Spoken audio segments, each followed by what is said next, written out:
La parole est à Monsieur Mansour Kamardine. Merci, Monsieur le Président.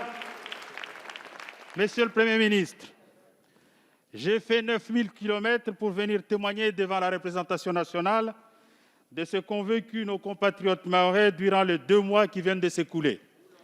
Avec un taux d'incidence qui est monté jusqu'à 930, je ne souhaite à aucune de nos régions de vivre ce que nous affrontons à Mayotte. Cette situation s'explique notamment par une pauvreté qui touche plus de 77% des populations locales. Pourtant, les élus du département n'ont pas cessé de réclamer l'amélioration de la situation sociale. En effet, les dispositifs d'aide sociale ne s'appliquent que partiellement à Mayotte. Les droits de base pour ceux qui existent sont souvent plafonnés à 50% de ceux appliqués partout ailleurs. C'est le cas des allocations familiales du RSA. Quant aux pensions de retraite pour une carrière complète, elles plafonnent souvent à 300 € par mois. Le SMIC, quant à lui, est décoté de 20% par rapport au SMIC national.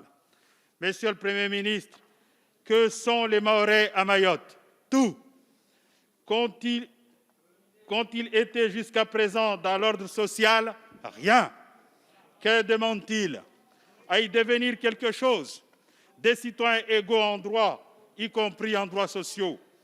Monsieur le Premier ministre, on ne lutte pas efficacement et durablement contre l'épidémie dans la misère générale.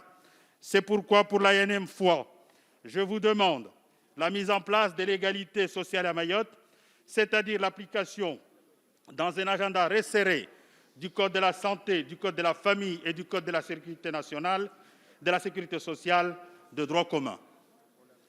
Merci, Monsieur le député. La parole est à Monsieur Olivier Véran, ministre des Solidarités et de la Santé. Mesdames et messieurs les députés, monsieur le député Kamardine, merci pour votre question. D'abord, vous avez raison, Mayotte a affronté une vague épidémique terrible, avec des taux d'incidence extrêmement élevés. La présence en très forte proportion du variant sud-africain. Et Mayotte aurait pu passer d'une catastrophe sanitaire à une catastrophe humanitaire si nous n'avions pas pris sur place, avec le soutien des élus, et merci pour ça, c'était courageux mais nécessaire, des mesures pour freiner la course folle du virus.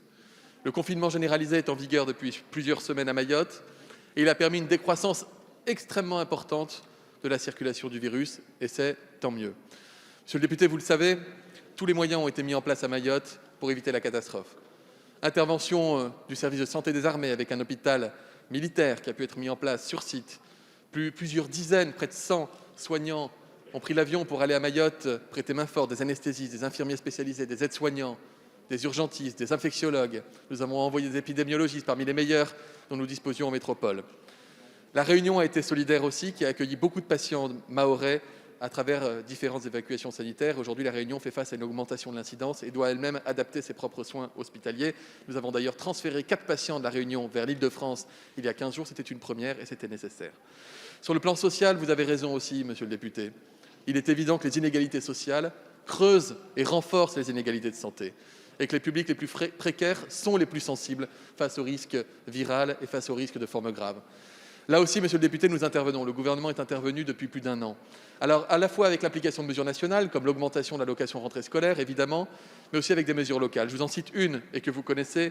Il y a quelques semaines, nous avons décidé avec Sébastien Lecornu d'envoyer des chèques pour l'aide alimentaire à raison de 40 € de soutien par mois et par famille. C'est 1,3 million d'euros d'effort qui est fait supplémentaire. Je remercie le préfet d'ailleurs, le préfet Jean-François Colombet, qui en assure la mise en place avec l'aide des associations et l'aide des collectivités, des élus locaux. C'est absolument fondamental. Croyez, monsieur le député, de l'engagement total du gouvernement pour soutenir les Mahorais dans cette épreuve. Merci, monsieur le ministre. Monsieur le député, quelques Merci, instants. Monsieur le Président. Monsieur le ministre, si vous voulez qu'on vous dise merci pour ce qui a été fait, je dis oui. Mais vous répondez à côté. Heureusement que vous n'êtes plus sur le banc de la fac parce que je crois que vous serez mal noté. Vous ne répondez pas. Monsieur le député. Merci,